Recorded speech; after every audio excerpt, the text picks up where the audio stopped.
मित्रांनो, आमिर खान पुन्हा एकदा चर्चेत आहेत. पण यावेळी कारण ना त्यांचा चित्रपट आहे ना बॉक्स ऑफिस. चर्चा आहे त्यांच्या वैयक्तिक आयुष्याची. सोशल मीडियावर यावरून अनेक मीम्स, अनेक जोक्स व्हायरल होत आहेत.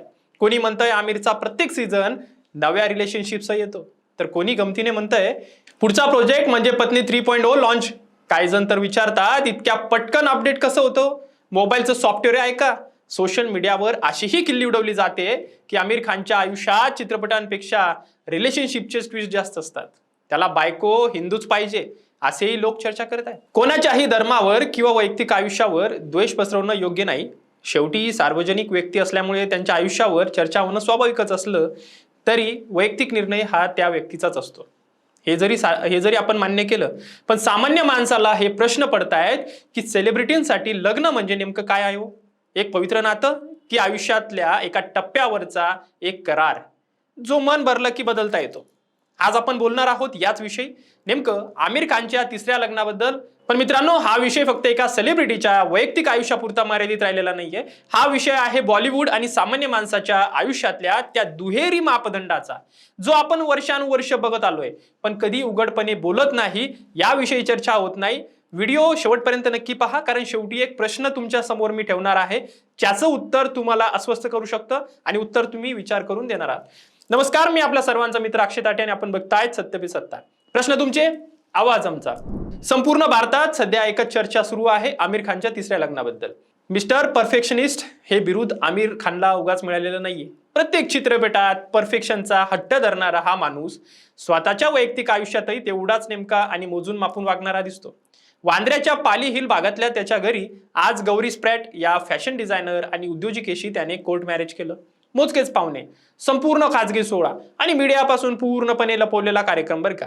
यात मुकेश अंबानीचं कुटुंब होतं, आशुतोष गोवारीकर होता, राज ठाकरे सुद्धा होते आणि आमिरची मुलं इरा, जुनेद वगैरे वगैरे उपस्थित होते. आता इथेच पहिला प्रश्न उभा राहतो, इतकी मोठी सेलिब्रिटी असूनही इतकं गुप्त लग्न का? उत्तर आहे प्रतिमा जपण्याची कला. बॉलिवूडमध्ये प्रत्येक गोष्ट कॅल्क्युलेटेड असते बरं का. अगदी प्रेम सुद्धा, ते पण तुम्हाला कॅल्क्युलेटच करावं लागतं. आता जरा आमिरच्या प्रवासाकडे वळूया, म्हणजे तुम्हाला त्याचा प्रवास एकदा कळेलच. 1986 मध्ये रीना दत्ता सोबत पहिलं लग्न झालं, त्याला 2 मुलं. आणि 2002 मध्ये घटस्फोट. त्यानंतर 2005 मध्ये किरण रावशी दुसरं लग्न केलं, त्यांना एक मुलगा आहे. आणि 2021 मध्ये पुन्हा वेगळं झाले. आणि आता 2026 मध्ये गौरी स्प्रेटशी तिसरं लग्न. 16 वर्षाची लहान असलेली गौरी बँगलोरची लंडन मधून फॅशन स्टायलिंगचं शिक्षण घेतलेली आणि आमिरच्या प्रोडक्शन हाऊसमध्ये काम करणारी. वरवर पाहता ही एक सुंदर लव्ह स्टोरी वाटते बरं का. पण जरा खोलात जाऊन विचार करा, एक सामान्य माणूस जर आयुष्यात 3 लग्न करतो तर समाज त्याला काय म्हणतो? त्याच्यावर शिक्के बसतात, त्याच्या चारित्र्यावर प्रश्न उठवले जातात, त्यांच्या मुलांच्या भविष्याची चिंता केली जाते. पण जेव्हा हेच एक सेलिब्रिटी करतो ना, तेव्हा त्याला रोमॅन्टिक ठरवलं जातं. काय कमाल आहे ना. त्याला कयामत से कयामत तकचा चॉकलेट बॉय बी म्हटलं जातं. पण हाच तो दुहेरी मापदंड ज्यावर आज आपल्याला ठामपणे बोलायलाच हवं. सूत्रांनुसार आणि मीडिया रिपोर्टनुसार बॉलिवूडमध्ये असे अनेक किस्से नवीन नाहीत बरं का. अनेक मोठे कलाकार वारंवार लग्न करत राहतात, घटस्फोट करत राहतात, नवीन लफडे करतात, नवीन नाती जोडतात, हे चालूच असतं. पण प्रत्येक वेळी मीडिया त्याला नवीन सुरुवात, प्रेमाची नवी इनिंग असे गोंडस शब्द का वापरते तेच काही कळत नाही. हे वापरून नेमकं सामान्य माणसांना काय दाखवायचं असतं? पण या गोष्टीचा सामान्य कुटुंब व्यवस्थेवर काय परिणाम होतो याचा विचार कोणी करतं का? बिलकुल नाही. तरुण पिढी जेव्हा हे बघते, हे चाळे शिकते, तेव्हा त्यांच्या मनात लग्नाबद्दलची संकल्पना काय तयार होत असेल? लग्न म्हणजे आयुष्यभराची बांधिलकी की जोपर्यंत सूट होते तोपर्यंतच एक अध्याय. समाजशास्त्रांच्या मते सेलिब्रिटी संस्कृतीचा तरुण पिढीवर मोठा प्रभाव पडतोय आणि जे काही आज घटना घडतायत त्याला सुद्धा बॉलिवूड जबाबदार आहे. असं वारंवार होणारे विवाह, घटस्फोट ग्लॅमराईज केले जात आहेत, तेव्हा नात्यांमधली गांभीर्याची भावना कमी होण्याचा धोका जास्त असतो. आणखीन एक गोष्ट लक्षात घ्या, आमिर खानचं वय किती आहे माहितीये? 61 वर्ष आहे. त्याची मोठी मुलगी इरा खान आज 28 वर्षाची आहे आणि गौरी स्प्रॅट आमिरची नवी पत्नी वयाने आमिरच्या मुलीच्या जवळपासच आहे बरं का.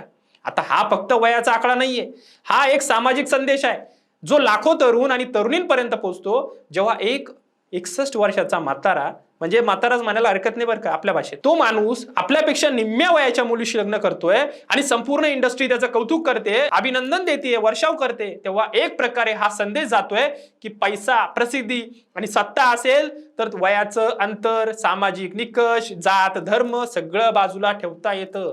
सामान्य माणसांसाठी हे जर उलट घडतं बरं का, म्हणजे एका सामान्य कुटुंबातल्या 61 वर्षाच्या म्हाताऱ्या पुरुषाने जर 28 वर्षाच्या मुलीशी लग्न केलं तर समाज त्याला कसं बघेल, हा प्रश्न एकदा स्वतःला विचारा. आणि तेच आपल्याला अकाउंटेबिलिटीचा मुद्दा उपस्थित करावा लागतोय. मीडिया, इंडस्ट्री आणि चाहते या सेलिब्रिटींच्या अशा निर्णयांना नेहमीच माफ करतात. का? कारण ग्लॅमराइज आहे, हिरो आहे. इथे असतो पैसा, प्रसिद्धीची चमक. पण हीच चमक, हेच वलय तरुण पिढीच्या मनात चुकीचे मापदंड रुजवत असेल तर त्याचे किती भयानक आणि दूरगामी सामाजिक परिणाम होऊ शकतात याविषयी कोणी बोलायला तयार नाही. लग्न व्यवस्थेवरचा विश्वास कमी होत चाललाय, नात्यांमधली बांधिलकी कमी होते. पैसा असेल तर काहीही चालतं, ही मानसिकता तरुण पिढीमध्ये रुजायला लागली आहे. आणि आता जे काही प्रकरण चालू आहे, केतन चेतनचे लफडे, हे याचाच परिणाम आहे. हे ध्यानात घ्या आधी. आमिर खानचं वैयक्तिक आयुष्य हा त्याचा वैयक्तिक निर्णय आहे आणि प्रत्येकाला आपलं आयुष्य आपल्या पद्धतीने जगण्याचा अधिकार आहे, यात शंकाच नाही. पण जेव्हा हा निर्णय सार्वजनिक चर्चेचा विषय बनतो, जेव्हा लाखो लोक त्याचं अनुकरण करतात आणि त्यातून प्रेरणा घेतात, तेव्हा त्या निर्णयाचे सामाजिक पडसाद तपासणं, त्यावर प्रश्न विचारणं हे आपलं काम आहे. प्रसार माध्यमांचं आणि समाजाचं काम आहे. पण प्रसार माध्यम जर त्याला ग्लॅमर आणि शुभेच्छा द्यायला लागल्या तर विचार करणार कोण? ग्लॅमरच्या जगमटामागे लपलेलं हे सामाजिक प्रश्न आपण किती दिवस दुर्लक्षित करणार आहोत? तुम्हाला काय वाटतं, सेलिब्रिटींच्या वैयक्तिक निर्णयाचा समाजावर खरंच परिणाम होतोय का, प्रभाव पडतोय की नाही? हे सगळं फक्त 5 मिनिटांची चर्चा आणि विसरून जाणारी गोष्ट आहे का? हे तुम्हीच सांगा. तुमचं परखड मत आम्हाला या कमेंट्समध्ये नक्की कळवा, कारण की या विषयामुळे सामाजिक परिणाम निश्चितच होत असतो. व्हिडिओ आवडला असेल तर लाईक करा, शेअर करा आणि अशाच सडेतोड आणि सत्य मांडणाऱ्या व्हिडिओसाठी आत्ताच चॅनल सबस्क्राईब करा, कारण असे प्रश्न विचारणं हे आमचं काम आहे. आजकाल सोशल मीडियावर असे प्रश्न विचारणं खूप कमी झालंय. पत्रकारितेमध्ये सुद्धा असे प्रश्न विचारणं काळाची गरज आहे. त्यामुळं निश्चितच यावर आवाज उठवा, जास्तीत जास्त शेअर करा आणि तुम्हाला याबद्दल काय वाटतं तेही कळवायला विसरू नका. धन्यवाद. 2 महिन्यानंतर सिंगापूर ब्रांचला प्रमोशन होतंय तुझं. कॉंग्रॅच्युलेशन्स. काय ग, तुला आनंद नाही झाला? मॅडम, तुम्हाला माहितीच आहे की मला PCODचा त्रास आहे. दिवसभर फटीग असतो, सारखा मूड स्विंग होतो. उगाच एवढी जबाबदारी कशाला घ्यायची? अगं, एवढं सिरियस नाहीये ते. त्यावर सोपा उपाय आहे, डॉक्टर चाटेज होमिओपॅथी क्लिनिक. अगं, किती जणींनी तिथे उपचार घेतलेत. महाराष्ट्रात अनेक ठिकाणी त्यांच्या शाखा आहेत.